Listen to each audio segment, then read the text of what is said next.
Y el lunes, obviamente, en el horario habitual, continuaremos con el desarrollo de la materia.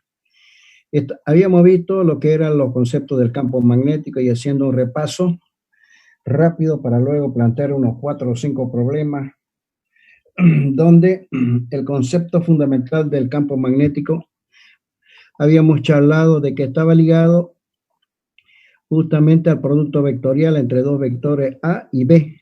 A y B en consecuencia eran dos vectores y vamos a repasar rápidamente lo que es el producto vectorial y en consecuencia el producto vectorial entre A y B es otro vector. Quiere decir que el módulo del vector producto vectorial, vuelvo a repetir, es el módulo o la magnitud del producto vectorial. Se puede escribir como el módulo de A por el módulo de B por el seno del ángulo θ, donde θ era el ángulo que formaban el vector A y B, cuando el menor de los ángulos, porque A respecto de B pueden formar el ángulo θ o el ángulo suplementario. El menor de los ángulos, si es que yo hago girar A hacia B, y el producto vectorial será perpendicular al plano formado entre A y B, y el sentido, la regla de la mano derecha. ¿De acuerdo? Debo hacer girar A sobre B, vuelvo a repetir, el azul sobre el verde, y los dedos de la mano derecha deben propiciar el giro del azul sobre el verde de A sobre B, y el pulgar de la mano derecha indicará el sentido del producto vectorial del nuevo vector A por B. Siendo el vector A por B, que en este caso lo estamos representando mediante morado, un vector perpendicular al plano formado entre A y B. Eso era el concepto del producto vectorial. Nuevo vector perpendicular al plano de los dos vectores entre los cuales se practica el producto vectorial, sentido, regla de la mano derecha. El campo magnético, ¿no es verdad?, lo va a propiciar una carga móvil o una corriente eléctrica. Quiere decir que si bien el campo eléctrico es propiciado por una carga cualquiera, ya sea si ella está estática o en movimiento, cercano a la misma, o sea, en el espacio que la rodea, el campo magnético lo propicia una carga con movimiento. Bien, en el espacio que lo rodea. Cualquier carga que se mueve produce un campo magnético. De esa manera, el campo magnético ejerce una fuerza sobre la carga Q, que siendo la carga Q móvil, o en todo caso sobre una serie de cargas que es una corriente eléctrica situada, ¿no es verdad?, en el campo. Quiere decir que el campo magnético y la carga móvil, los dos asociados entre sí, generan una fuerza de origen magnético. Eso es muy importante. Que sepan ustedes que la carga móvil establece un campo magnético y que el campo magnético, o mejor dicho, una carga que posee una cierta velocidad en la cual la carga se desplaza en presencia de un campo magnético, genera una fuerza de origen eléctrico, de origen magnético, perdón. Y ambos, el campo eléctrico y el campo magnético, son campos vectoriales. ¿Cómo conseguimos el campo magnético? Echando mano al concepto de producto vectorial. Si el azul es la velocidad y el verde es el campo magnético, entonces habíamos dicho que una carga que se desplaza con una cierta velocidad azul y está en presencia de un campo magnético B mayúscula, si es que la carga móvil con una cierta velocidad azul está en presencia de un campo magnético verde, ambos van a generar una fuerza de origen magnético perpendicular al plano que forma la velocidad de la carga y el campo magnético, una fuerza tal como la azul. Esa fuerza será perpendicular al plano del vector azul y el vector verde, y el sentido será el sentido de la mano derecha, porque el azul girará sobre el verde, los dedos indican el giro del azul sobre el verde, y el rojo, que viene a ser la fuerza de origen magnético, será indicada por el pulgar de la mano derecha. Eso, si lo trasladamos a los vectores, quiere decir que acá tengo una carga rojita Q sub 0, que he llamado. Pero esa carga Q sub 0 está viajando con una cierta velocidad B, y además la carga Q sub 0 está en presencia de un campo magnético azul, B. Y ambos generarán, o sea, el campo magnético y sobre la carga Q, que viaja con una cierta velocidad celeste B, generará una fuerza de origen magnético como F, donde F es perpendicular al plano que forma la velocidad celeste y el campo magnético azul, y el sentido de la fuerza sobre la carga, la fuerza de origen magnético sobre la carga, será tal que lo puedo obtener a través de la regla a la mano derecha. B celeste, B pequeña celeste va a girar sobre B grande azul, y los dedos indicarán el sentido de giro y el pulgar indicará el sentido de la fuerza de origen magnético sobre la carga. ¿De acuerdo? Vamos a admitir al último de sus compañeros a parada. Un momentito, por favor. Ya está admitido parada. Lo volvemos a admitir nuevamente, seguramente se ha salido. Quiere decir de que ingeniero, es el giro del tornillo cuando yo lo introduzco y lo hago girar la velocidad respecto del campo magnético. O lo que es lo mismo, la regla de la mano derecha. Observen ustedes que la velocidad está girando, la velocidad verde está girando sobre el campo, sobre el vector campo magnético, el ángulo menor entre ellos, el ángulo θ. Los dedos de la mano derecha indican el giro de la velocidad respecto al campo magnético, y sobre la carga Q se generará una fuerza de origen magnético negra, y esa fuerza será tal que su sentido es indicado por el pulgar de la mano derecha y es perpendicular al plano que forman la velocidad y el campo magnético. Lo mismo lo tenemos acá. Tenemos la carga Q, que está viajando con una cierta velocidad B. Ella está en presencia de un campo magnético B mayúscula. Ambos son vectores, y sobre la carga Q se producirá una fuerza de origen magnético F perpendicular al plano que forma la velocidad y el campo magnético. El sentido que indica la mano derecha al girar la velocidad respecto del campo magnético. Y F será perpendicular al plano que forman el campo magnético y la velocidad. Eso lo tiene que tener muy en cuenta, y para la resolución de los problemas, obviamente, va a estar siempre presente la regla de la mano derecha. Se puede obtener la expresión del vector fuerza F. F será igual a la carga Q por la velocidad en producto vectorial con el campo magnético. Quiere decir de que, observen ustedes de que si estoy practicando un producto vectorial entre la velocidad y el campo magnético, ese producto vectorial será un vector multiplicado por un escalar que es Q, será un vector. Ese vector será perpendicular al plano que forman la velocidad azul con el campo magnético rojo B, y además el sentido de la mano derecha. Como es un producto vectorial, ¿no es verdad? Puedo obtener su módulo. Observen ustedes el módulo de ese producto vectorial. Aquí está el producto vectorial, va a ser Q por el módulo de B, por el módulo del campo magnético, por el seno del ángulo θ, y el ángulo θ es el que forman ambos vectores, el ángulo θ. Ese será el módulo del vector fuerza F, Q por B, donde Q es el valor de la carga, B es la velocidad de la carga, el módulo de la velocidad de la carga. B rojo, que es el campo magnético, será el módulo del vector campo magnético, y seno del ángulo θ, donde θ es el ángulo que forma la velocidad con el campo magnético.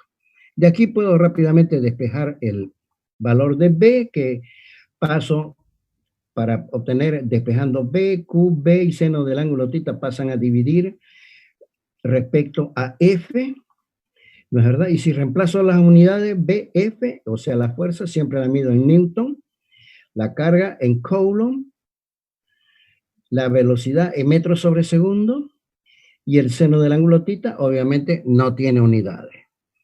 De aquí puedo decir que los newtons son N, represento por N, los Coulomb por C, los segundos por S y los metros por M. Serán Newton dividido Coulomb sobre segundo por metro. Pero un Coulomb sobre segundo es un ampere. De esa manera, las unidades del campo magnético, en todo caso, son Newton, ampere a la menos 1, metro a la menos 1, y a esa unidad, a un Newton, multiplicado por dividido por un ampere y dividido un metro, le voy a poner el nombre de ahora en adelante de Tesla. Tesla será la unidad del campo magnético. ¿De acuerdo? ¿Qué es un Tesla? Un Newton dividido un ampere y dividido un metro. Ese es un Tesla. Por lo que es lo mismo un Newton, ampere a la menos 1, metro a la menos 1. Esa es la unidad del campo magnético, que es un Tesla. Eso lo tienen que tener muy en cuenta. Muy bien. Una vez conocidas las unidades del vector campo magnético, que son los Tesla, vamos a ver el concepto de líneas de campo magnético. Es como el campo magnético era un vector, habíamos visto, y si suponemos que ese vector posee ese vector tiene una colita, y esa colita y tiene un tarrito, y ese tarrito posee un agujerito. Entonces el vector en su desplazamiento a lo largo del espacio va a ir trazando una línea de campo magnético. ¿De acuerdo? Entonces, las líneas de campo magnético no son más que un invento de los físicos para poder hacer más visible el campo magnético. Quiere decir de que son líneas continuas que en un imán nacen del polo norte y mueren en el polo sur. ¿No es verdad? Bueno, un imán está compuesto de un polo norte y un polo sur, y nacen del polo norte y mueren en el polo sur. Quiere decir de que si yo aquí tengo un polo norte y un polo sur enfrentados, entonces todas las líneas de campo magnético nacerán del norte y van y mueren en el sur. Pero si tengo un polo norte enfrentado a un polo a otro polo norte, las líneas se repelen, porque siempre las líneas del polo norte van a buscar el polo sur. Nunca una línea de campo magnético del polo norte saliendo del polo norte va a buscar al polo norte, sino siempre ella va a buscar al polo sur. Bien, entonces el campo magnético será siempre tangente, o lo que es lo mismo, paralelo a cualquier punto de la curva. Bien, el flujo, esas serían las líneas de campo magnético. Si es que el imán es muy poderoso, habrá muchas líneas de campo magnético. Si es que el campo magnético, perdón, si es que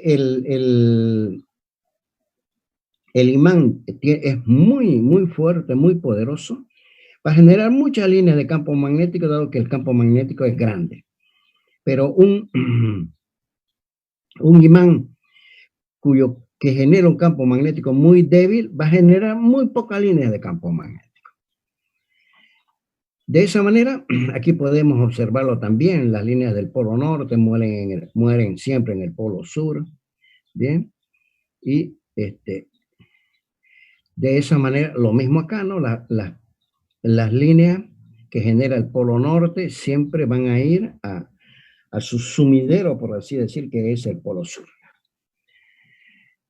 Ahora vamos a ver quiénes están. Sarmientos, vamos a unir a Sarmientos e Ibáñez. Tantito, por favor, que se sigan agregando, me parece muy bien. Todavía están a tiempo. De esa manera, entonces,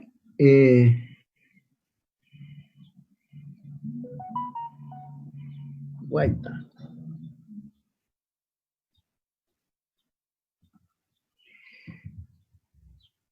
De esa manera se producen las líneas de campo magnético. ¿Quién produce la línea de campo magnético? El mismo campo magnético. ¿Cómo vienen a ser las líneas de campo magnético? Continua.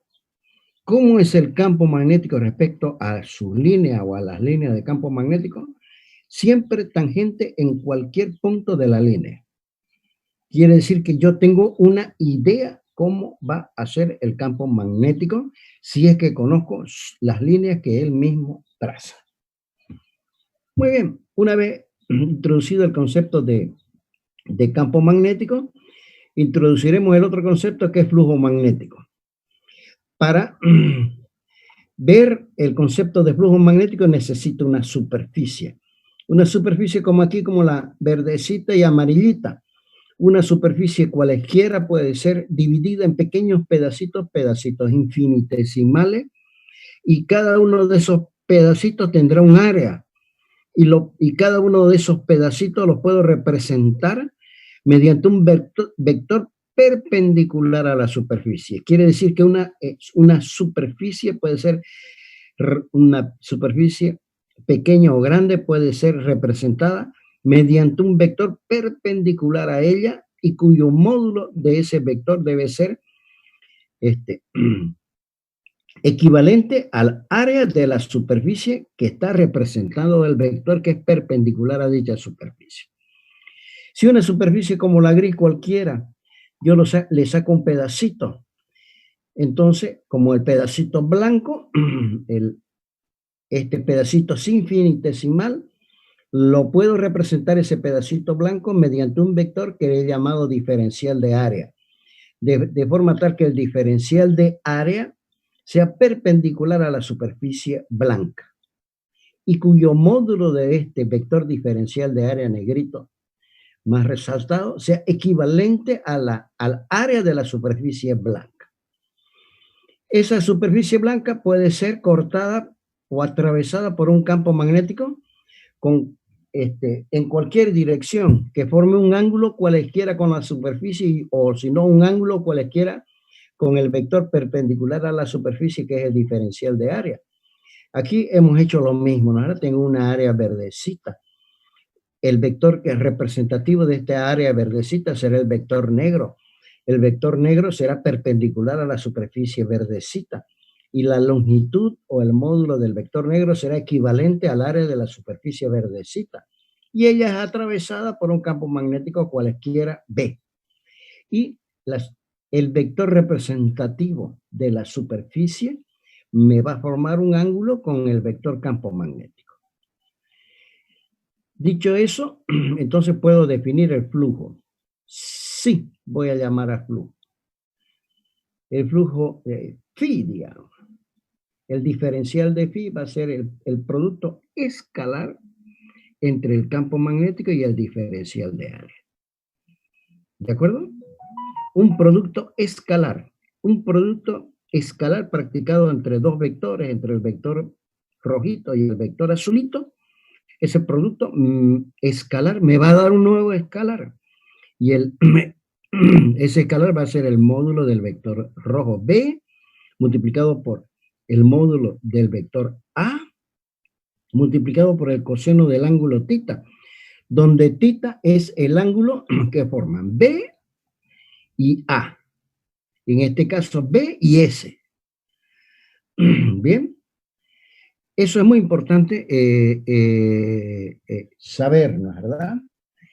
Que la definición del flujo es B por A coseno de θ, donde θ es el ángulo que forma el campo magnético y la perpendicular a la superficie. Vuelvo a repetir entonces. ¿Qué es el flujo? Un escalar. Es escalar, que es un producto escalar entre el campo magnético y la perpendicular a la superficie, y por definición de producto escalar va a ser el módulo del rojo multiplicado por el módulo del azul por el coseno del ángulo que forma el rojo con el azul. Si yo integro esta expresión, esa será la definición de flujo, porque la integral del diferencial de phi es phi y la integral de b por el producto escalar del diferencial de área. Entonces, vamos a ver las dos condiciones. Si el flujo es uniforme y es perpendicular a la superficie, fíjense, mejor dicho, si el campo magnético B es uniforme y además es perpendicular a la superficie, el campo magnético es uniforme. Por favor, el último que entró, su micrófono. El flujo, observen ustedes, es uniforme, no varía ni en módulo, ni en dirección, ni en sentido, y además es perpendicular a la superficie. Y el vector representativo del área también es perpendicular a la superficie.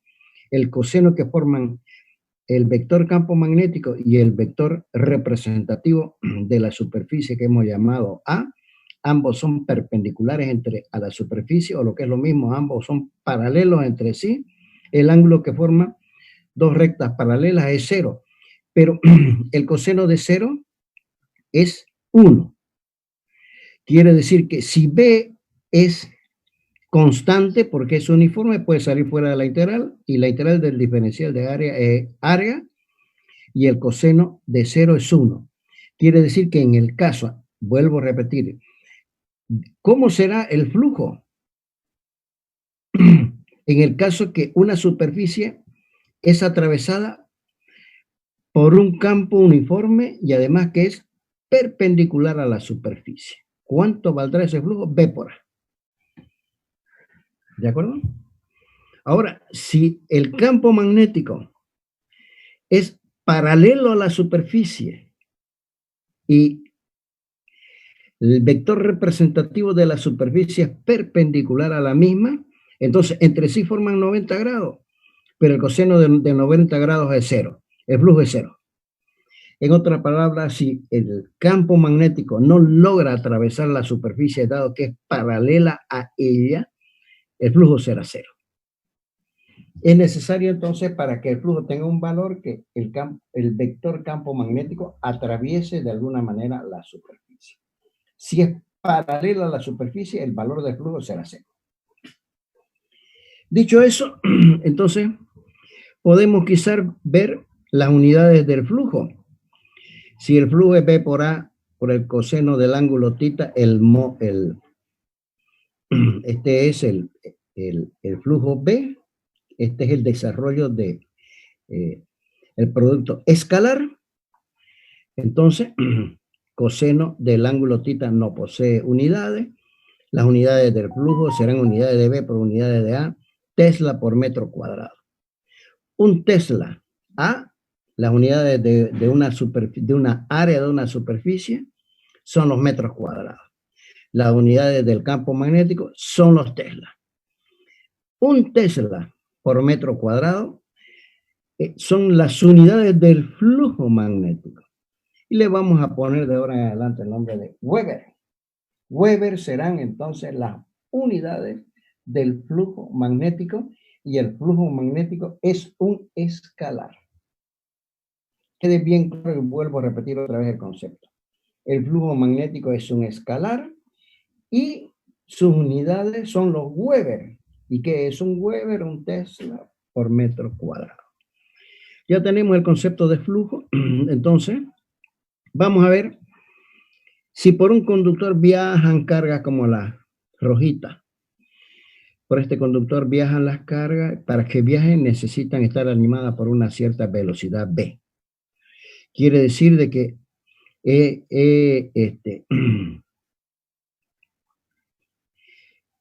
hecho que circule una corriente a lo largo del conductor porque hay cargas rojitas que están viajando con una velocidad V.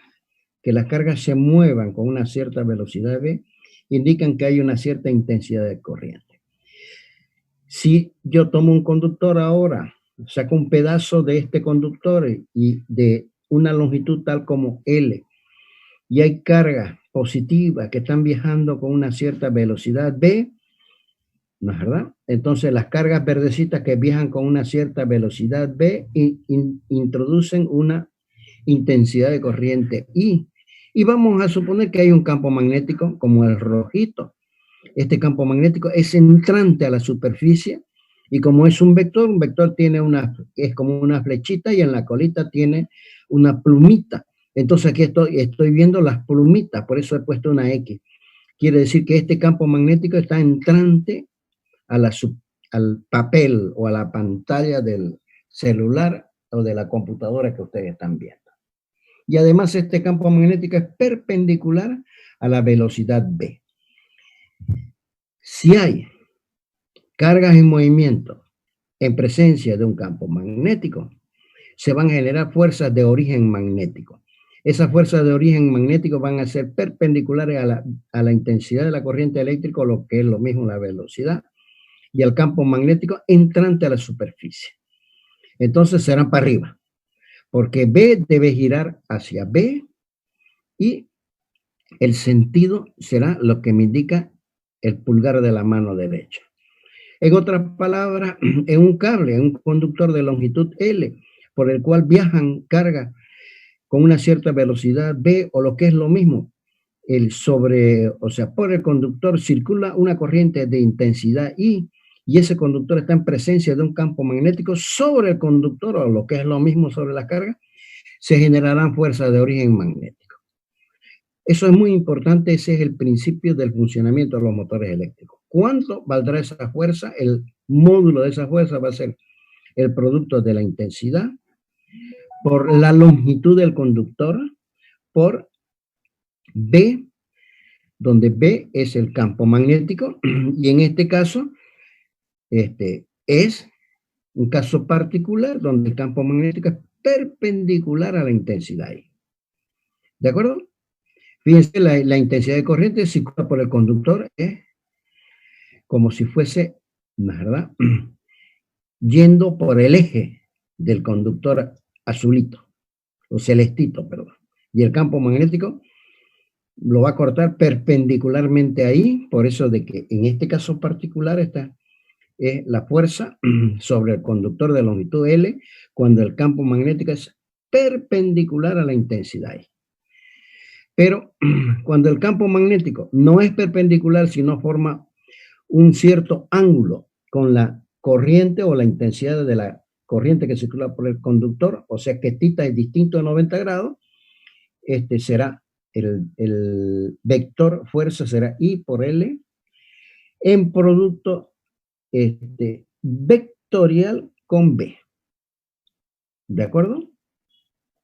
En producto vectorial con B. Quiere decir de que está haciendo esta práctica, ¿verdad? F, la fuerza F, el módulo de la fuerza F, esta es la expresión vectorial de la fuerza F, dado que L y B forman un producto vectorial, que es un nuevo vector. El módulo de este vector será I por L por B por el seno del ángulo θ, donde θ es el ángulo que forman I y el campo magnético P. Bien.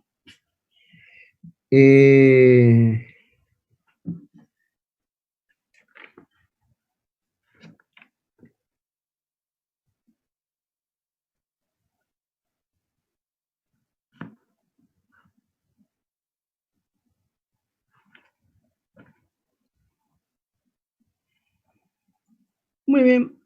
De esa manera quiere decir de que por un conductor que circula corriente, y si ese conductor por el cual circula corriente está en presencia de un campo magnético sobre el conductor, se van a generar fuerzas de origen magnético, y si nos remitimos al dibujo anterior, esas fuerzas de origen magnético, dado que por el conductor celeste están circulando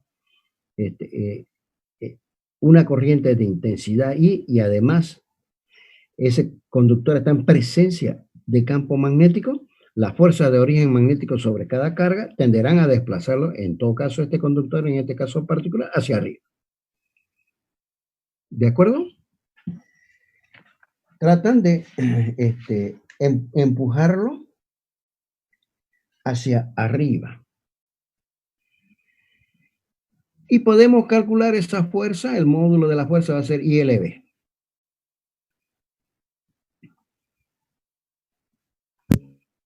Bien, en todo caso, IL en producto vectorial con B, si es que entre I y B forman un ángulo distinto a 90 grados.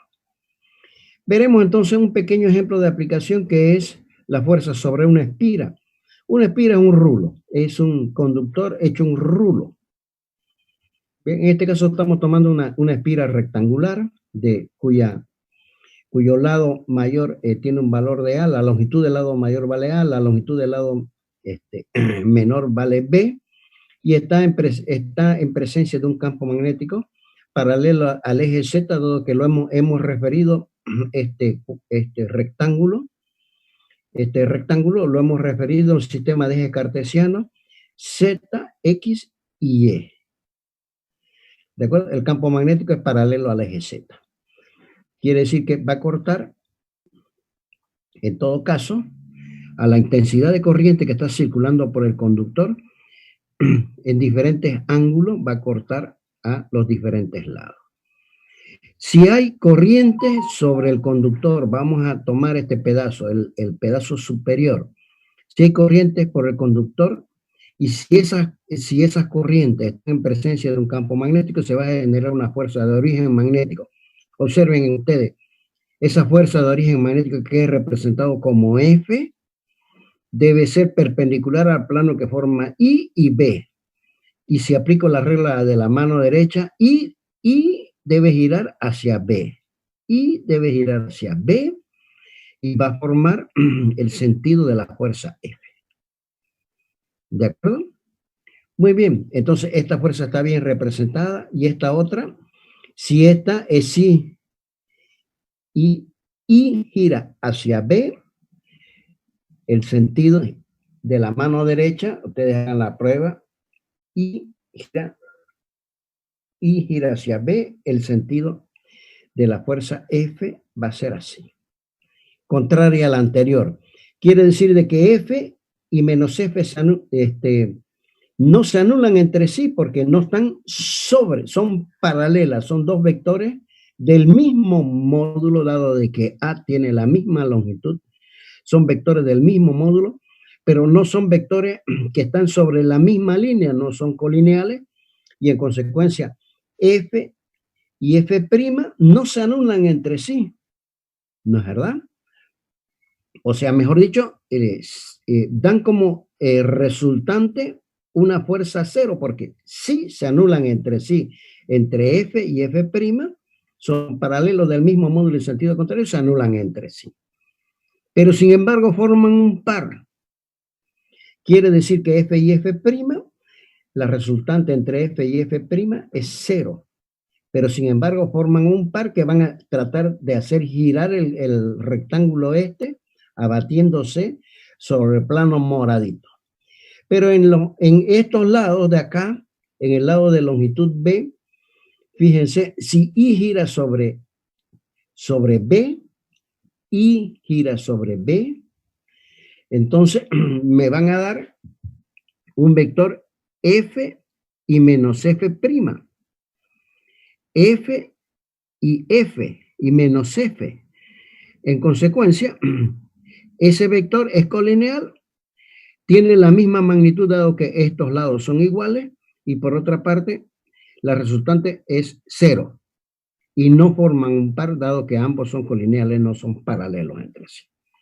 Todo eso lo hemos resumido acá, ¿verdad? La fuerza en el lado de longitud A, la fuerza en el lado de longitud A, esta fuerza o esta, va a ser I por B por A por el seno del ángulo tita y por L por B por el seno del ángulo tita, pero L vale A, entonces va a ser F igual a I por A por B por el seno del ángulo tita. Pero la fuerza tiene el mismo módulo y forman un par. ¿De acuerdo? En el lado B, Dado de que el vector B es perpendicular a I y el θ es 90 grados, el seno del ángulo θ es 1 y formarán en el lado de longitud A, B e I forman 90 grados, ¿no es verdad? Entre B e I forman 90 grados y en consecuencia el seno del ángulo θ, el seno de 90 grados vale 1, entonces es F I por A por B. Ese es el resultado de reemplazar acá, donde el seno del ángulo θ es 1, entonces me va a quedar que F es igual a I por A por B. F es igual a I por A por B. Este es en el lado de longitud A. Ahora, en el lado de longitud B, las fuerzas se anulan entre sí. Bien. Quiere decir de que esta fuerza F roja y esta menos F roja me van a formar un par. Si forman un par, van a hacer un momento torsor de forma tal que esta tironea este lado de acá y esta tironea este otro lado de acá, entonces el rectángulo va a girar a lo largo de este eje. Y se puede calcular el par, o sea, el momento del par, que va a ser el producto de cualquiera de una de las fuerzas por la distancia entre ambas. La distancia entre dos rectas es la mínima distancia que forman las dos rectas. Esta distancia es B por el seno del ángulo φ, donde φ es el ángulo que forma B y la perpendicular al rectángulo. Mejor dicho, no es φ, sino es θ. θ es el ángulo que forma. Vuelvo a repetir. El vector campo magnético azul B y la perpendicular al rectángulo que he llamado A, que es el vector representativo de la superficie encerrada por el conductor amarillo, o lo que es lo mismo, la superficie que forma la espira. De esa manera, aquí tengo el valor del par, que he llamado octavo, que es I por A por B seno del ángulo θ, que es la distancia entre la B, es la distancia entre las dos fuerzas. Mejor dicho, B por seno de θ es la distancia entre las dos fuerzas. Aquí lo podemos ver. Esta distancia entre las dos fuerzas que conforman el par es B por el seno del ángulo θ y obviamente el momento es fuerza, que es I por A por B por la distancia. Fuerza por distancia. Pero A por B es el área de la espira. Entonces, A multiplicado por B lo estoy reemplazando por A mayúscula, donde el par en definitiva es I por el área, donde la intensidad de la corriente que circula por la espira, por el área que circula por ella, por B, por el seno del ángulo θ, donde θ es el ángulo que forman B y A. A es la perpendicular a la superficie que conforma la espira. A es el módulo del vector representativo del plano de la espira que es atravesada por un campo magnético B. De esa manera, analizando esta expresión, podemos ver cuándo es máximo y es mínimo. Será máximo. Fíjense, será máxima cuando el seno del ángulo θ vale 1.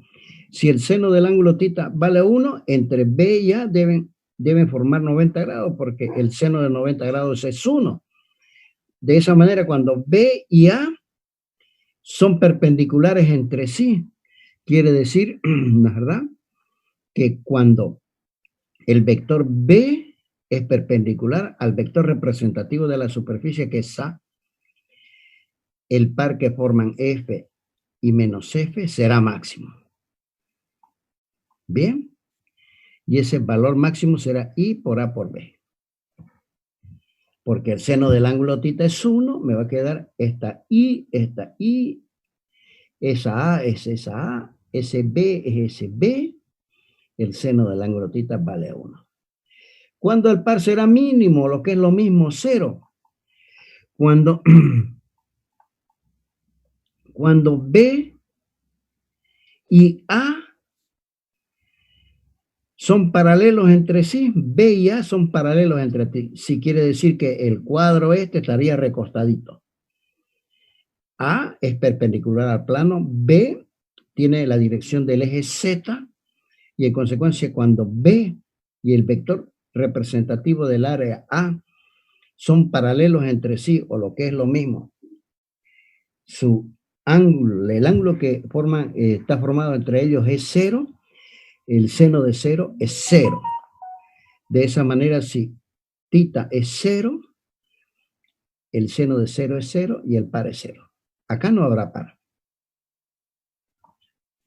Acá, ¿no es verdad? Habrá par máximo. ¿Cuándo habrá par máximo? Si es que el campo magnético B es perpendicular al vector representativo de la superficie formada por este lazo de conductor amarillo, por el rectángulo.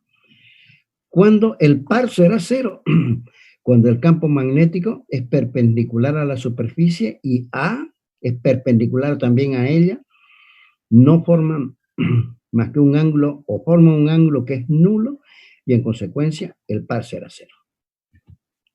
Creo que hasta ahí habíamos llegado a la clase pasada. Les propongo hacer una pequeña ronda de problemas para ver la parte aplicativa de todo lo que hemos visto y desarrollado hasta ahora, y con esto concluiremos la clase de este día para proseguir con otro tema ya el día lunes. Con todos estos conceptos, antes vamos a ver el concepto de una espira circular.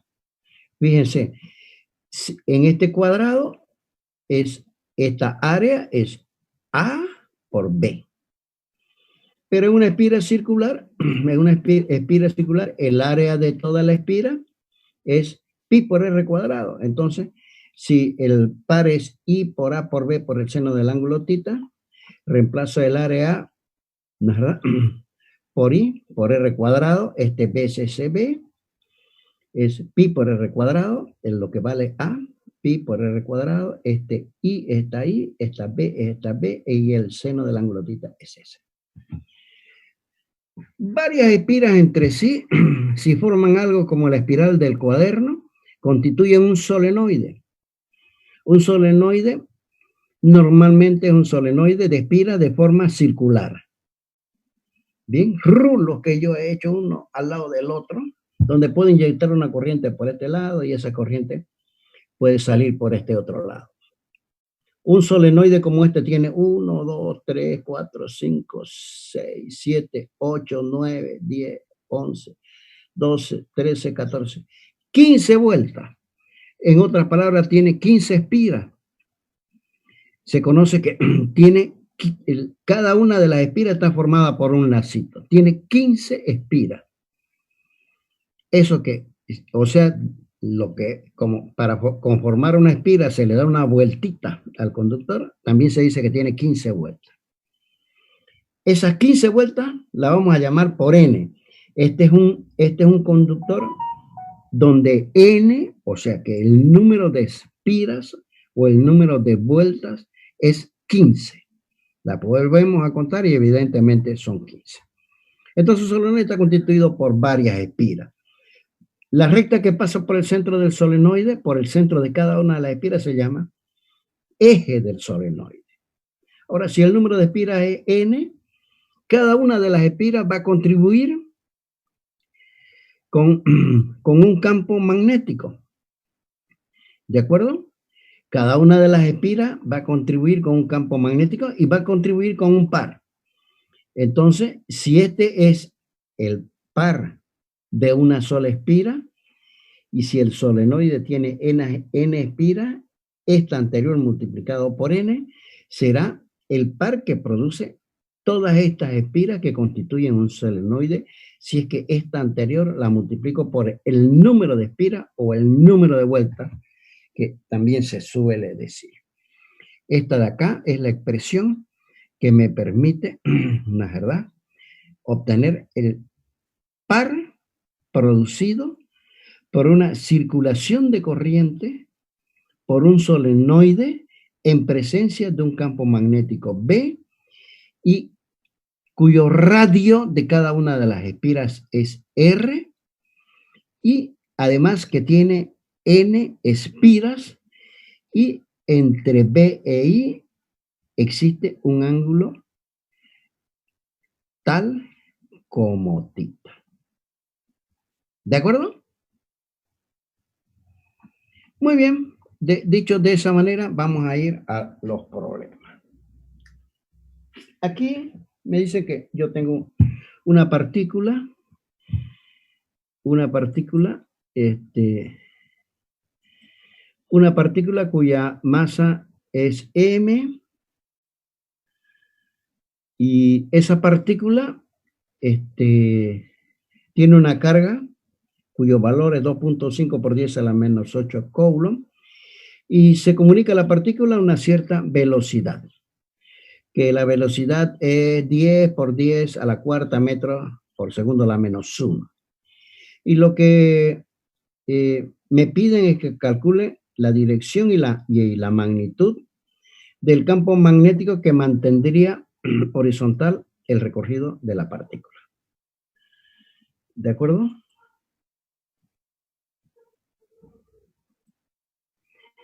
Me piden, a ver, tengo una partícula cuyo el valor de la carga me dan es 2,5 por 10 a la menos 8 coulomb.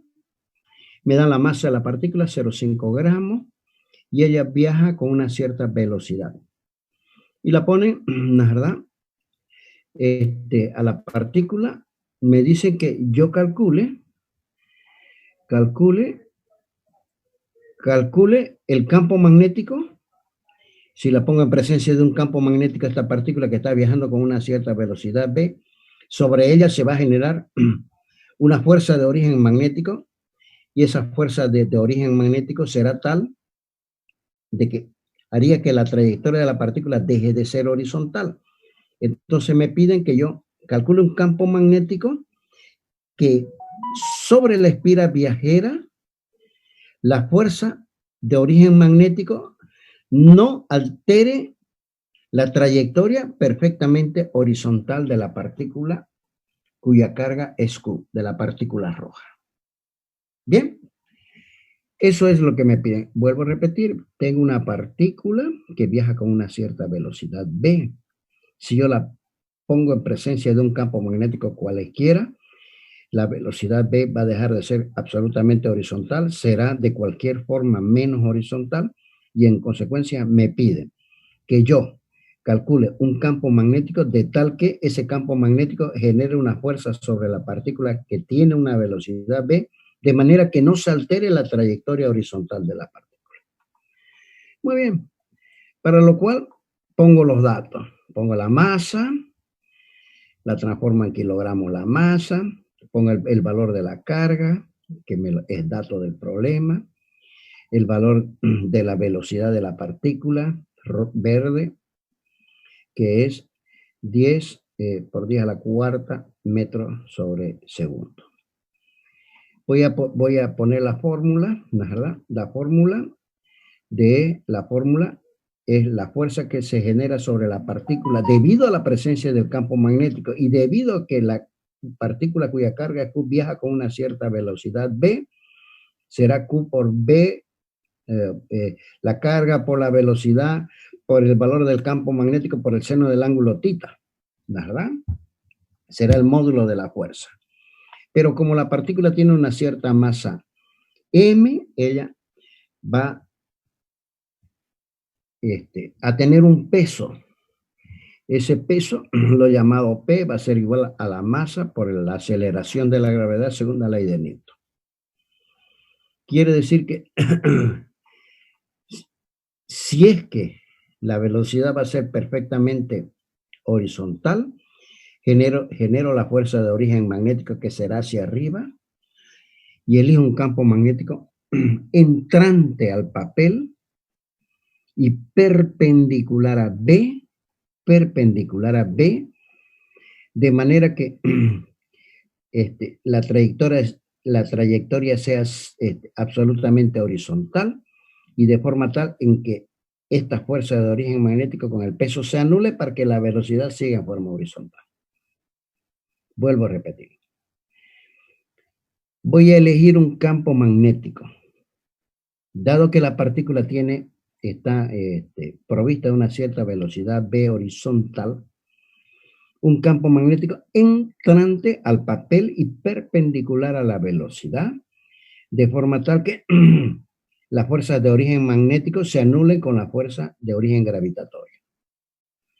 Si la fuerza de origen magnético y la fuerza de origen gravitatorio se anulan entre sí, la partícula seguirá viajando con una cierta velocidad v. Entonces, la fuerza de origen magnético debe ser igual al peso o la fuerza de origen gravitatorio. Igual, como F es igual a Q por V por el seno del ángulo θ, y P es igual a la masa por la aceleración de la gravedad, y además he elegido un campo cuyo ángulo θ sea 90 grados, es decir, es entrante al papel, es entrante al papel, y entrante al papel y es perpendicular a B, el ángulo que forma el campo magnético con la velocidad es 90 grados, y en consecuencia el seno de 90 grados es 1. Me queda Q por B igual a la masa por la gravedad, de donde despejo el campo magnético, que va a ser igual a la masa por la gravedad dividido Q por B. Me da que ese campo magnético es 19.6 Tesla. Bien, y además B debe ser perpendicular a B, entrante, obviamente, al papel. Esa sería la solución. De esa manera calculé el campo magnético que me va a generar una fuerza que se anula con la fuerza de origen, una fuerza magnética que se anula con la fuerza de origen gravitatorio, de forma tal que la partícula siga viajando en forma horizontal, dado que F, la fuerza magnética con la fuerza de origen gravitatorio, se anulan entre sí. No hay fuerza sobre la partícula y ella seguirá viajando permanentemente. O sea que voy a elegir un campo magnético que genere una fuerza magnética que anule la fuerza de origen gravitatorio, P, para que la trayectoria de la partícula sea siempre en forma horizontal. El otro problema es una partícula de masa, me dan también la masa de la partícula y me dan la carga de la partícula, y se mueve esa partícula con una cierta velocidad en metros sobre segundo a lo largo del eje X. Y esa partícula entra en una región donde existe un campo magnético de 2.5 Tesla que se encuentra sobre el plano XY y forma un ángulo de 60 grados con el eje X. Me piden que calcule la aceleración de la partícula. A ver, lo vamos a ver acá. Yo tengo una partícula cuya carga me dan la masa de la partícula, es dato la masa de la partícula. Me dice que ella viaja con una cierta velocidad v, que también me dan en metros sobre segundo, y que existe un campo magnético. Y ese campo magnético, cuyo valor es 2.5 Tesla, forma un ángulo θ con la partícula. Me piden que calcule la aceleración de la partícula. El ángulo θ en todo caso es 60 grados. Calcule la aceleración de la partícula. Muy bien, dicho eso, pongo todos los datos, ya los conozco. Conozco el valor de la masa, el valor de la carga de la partícula, el valor del campo magnético B, el ángulo que forma el campo magnético con la velocidad y la velocidad misma. Y pongo la fuerza. La fuerza de origen magnético va a ser igual a Q por B por el seno del ángulo θ, eso ya lo sabemos. Y la fuerza de origen gravitatorio va a ser igual a masa por la gravedad. Muy bien. Aquí tengo, ¿no es verdad? La fuerza de origen magnético son Q por B por el seno del ángulo θ. La fuerza de origen gravitatorio va a ser igual a masa por la gravedad. Y como conozco Q, conozco la velocidad, conozco B y conozco θ, puedo calcular la fuerza de origen magnético. Bien, puedo calcular la fuerza de origen magnético. En todo caso, la aceleración va a ser igual a la fuerza de origen magnético dividido la masa, de donde yo puedo despejar la aceleración. De esa manera, puedo yo obtener el valor de la aceleración. El otro problema es un campo magnético como en esta figura. Yo tengo una figura donde existe una superficie azul, o sea, generada por los puntos A, B, C y D. Tengo otra superficie verde generada por B, E, F y C. Y una tapa de esta superficie que estaría por A, E, F y D. Y hay un campo magnético paralelo al eje X. Me dan el valor del campo magnético, ¿no es verdad? 2 Tesla. Y me dicen que calculen los flujos magnéticos sobre la superficie. Vamos a hacer sobre el inciso A y el inciso B. Sobre la superficie A, B, C y D y sobre la superficie B, E, F y C. Para eso, aíslo los datos, el valor del campo magnético, que es paralelo al eje positivo de las X. Y pongo la figurita de entre B y la superficie S. Pongo, ¿no es verdad?, el valor del flujo, que es el módulo del campo magnético, por el módulo del vector área, por el coseno del ángulo θ, donde el ángulo θ es el ángulo formado entre B y el área. En este caso sería entre B y S. Calculo para la superficie ABCD. Veamos cuál es la superficie ABCD. A, B, C y D. ¿De acuerdo? Vamos a calcular esa superficie, la aíslo. A, B, C y D. Ella pertenece al plano XY, pero el campo magnético está sobre el eje X, entonces el campo magnético será perpendicular a la superficie azul, dado que el eje X es perpendicular al plano de la superficie que está ubicada sobre el plano XY, o mejor dicho, ZY. Y el campo magnético rojo es perpendicular a YZ, donde está ubicada la superficie azul. Quiere decir que calculo el área de la superficie. El área de la superficie va a ser A por B, ¿no es verdad? 0,4 metros por 0,3 metros igual a 0,12 metros cuadrados. Ya calculé el área. El ángulo, si el vector representativo de la superficie es perpendicular a la superficie azul y el vector campo magnético es perpendicular a la superficie azul, ambos son perpendiculares a la superficie azul, formarán un ángulo nulo entre sí. El coseno de un ángulo nulo es 1, por definición. Entonces, directamente va a ser B por A, donde A ya lo tengo calculado, y el flujo va a ser igual a 0,24 Weber. Ahora, vamos con la otra superficie. Esta superficie, B, E, F y C. ¿Cómo sería el campo magnético? El campo magnético va a ser paralelo a X, pero A será perpendicular a la superficie y esta será perpendicular a la superficie, es decir, A será paralelo al eje Z, perpendicular a la superficie que está en el plano XY.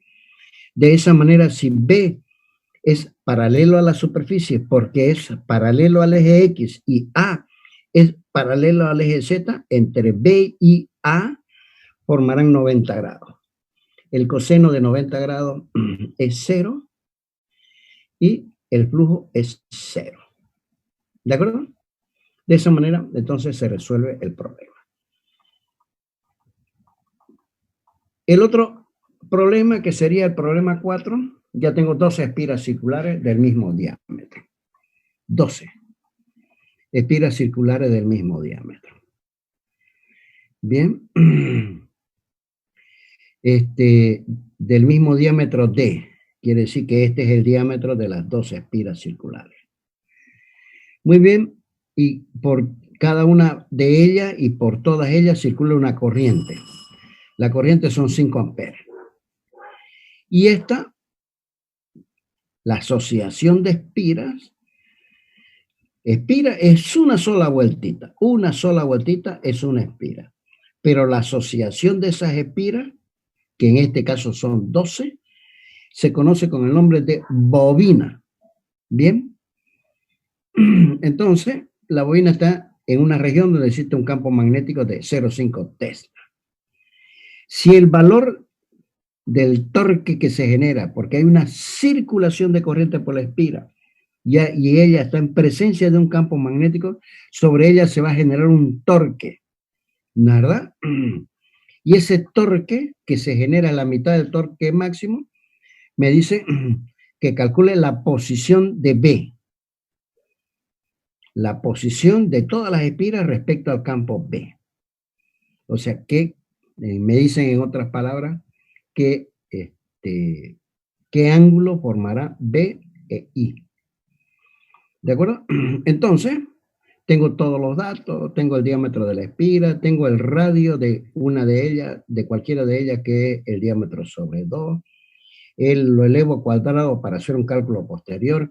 Tengo el número de vueltas, es 12, 12 espiras son. Tengo la corriente que circula por todas las espiras, que son 5 amperes, y tengo el campo magnético 0,6 Tesla. Lo que me están pidiendo es que calcule el ángulo teta. De eso, el par va a ser igual a I por A por B por el seno del ángulo teta. Eso ya lo habíamos deducido anteriormente, donde teta es el ángulo que forma el campo magnético y la representativa del área. Y el tau máximo va a ser cuando el seno del ángulo teta sea 1, entonces va a ser directamente I por A por B. Pero aquí tengo, la espira formará un ángulo determinado teta con el campo magnético B. El área de la espira, dada que es circular, es el pi por el radio al cuadrado de la espira. Pero el radio, yo tengo su valor y el radio al cuadrado será 0,0016 metros cuadrados. Entonces, puedo calcular el área de la espira. Para poder reemplazar acá. ¿De acuerdo? Y después me dice que el par, ¿no es verdad? De acá, que es I por A por B por el seno del ángulo teta, de donde yo puedo deducir el par, y el par máximo es I por A por B. El par máximo, conozco I, 5 amperes, conozco B, 0,6 Tesla, conozco A, he calculado A, 0,005024 metros cuadrados. Me da que el par es 0,015 newton por metro. Una vez obtenido el valor del par máximo del par máximo, me dicen que el tau, el par, es la mitad del par máximo. Entonces divido el par máximo entre 2 y obtengo 0,0075 newton por metro. Pero de esta expresión, que yo sé que tau es igual a I por A por B por el seno del ángulo teta, ¿no es verdad? Y el par máximo es, que es igual al par máximo por el seno del ángulo teta, despejo el valor del seno del ángulo teta, que va a ser igual a tau sobre el tau máximo. Y una vez calculado el seno del ángulo teta, yo puedo obtener, ¿no es verdad?, el valor de que teta es 30 grados. ¿De acuerdo? El problema 5 es lo mismo, una espira rectangular. Vamos a hacer una del torque, por el cual circula una corriente de intensidad de 10 amperes en sentido horario, el lado de longitud, un lado de una cierta longitud que hemos llamado a 20 centímetros y es paralelo al eje X, el otro lado tiene una longitud de 30 centímetros. Bien, y la espira se encuentra en una región donde hay un campo magnético cuyo valor me dan 0.044 Tesla en la dirección positiva del eje Z. Si el plano de la espira forma un ángulo de 30 grados con el eje X, me piden, o XY, perdón, me piden que dibuje la fuerza sobre cada uno de los lados y calcule el módulo de la fuerza sobre cada uno de ellos. A ver, tengo una espira circular. Me dan el valor de A y me dan el valor de B. Me dicen de que la espira va a formar un ángulo de 30 grados con el eje, con el plano XY. Quiere decir que me dan el valor de A, me dan el valor de B, me dan el valor de la corriente que circula a lo largo de la espira y me dan el campo magnético T. ¿No es verdad? B, perdón. Y ese campo magnético me dicen que forma 30 grados, ¿no es verdad? El campo magnético B en la dirección positiva del eje Z. Quiere decir de que B va a ser hacia arriba. La dirección positiva del eje Z. Muy bien, la fórmula es que la fuerza es I por L por B por el seno del ángulo θ. Una vez yo tengo acá el dibujo, primero voy a dibujar las fuerzas. Observen, si este B yo lo traslado al medio y esta I está coincidiendo con el inicio de B, aplico la regla de la mano derecha. Si I la traslado acá, I debe ser girar hacia B y hagan el ejercicio, que hagan girar I hacia B. Si es que la colita de I la ubican acá, hacen girar I hacia B y observen ustedes eso con los dedos de la mano derecha, el sentido va a ser entrante al cuadro. En este otro lado, hago girar I hacia B, que es hacia arriba, B, que es paralelo al eje Z. Fíjense, y va a ser entrante al cuadrado. En este otro lado, ¿no es verdad? Este otro lado de longitud A, hago girar I hacia B, I hacia B, y observen ustedes que va a ser entrante hacia el cuadrado. Y acá hago girar I hacia B, ¿no es verdad? Hago girar I hacia B y va a ser entrante al cuadrado. Ya tengo el dibujo de la fuerza simplemente aplicando de la regla de la mano derecha.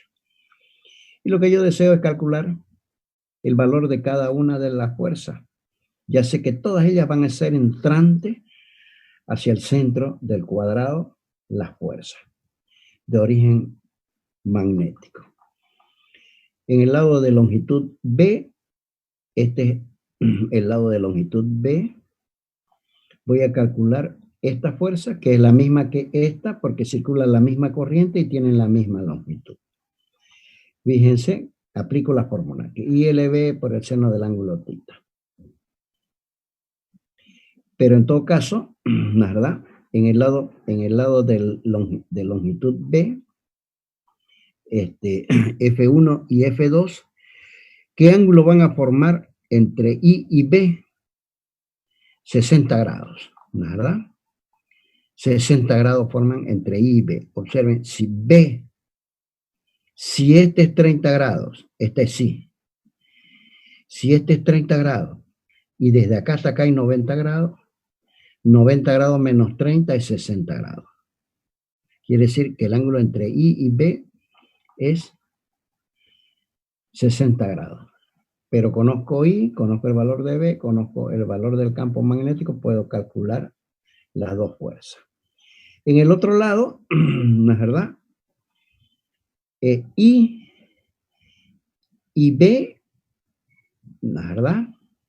Forman entre sí 90 grados para calcular F3 y F4. Forman entre sí 90 grados y en consecuencia el seno de 90 grados es 1 y conozco I, conozco A, conozco B y puedo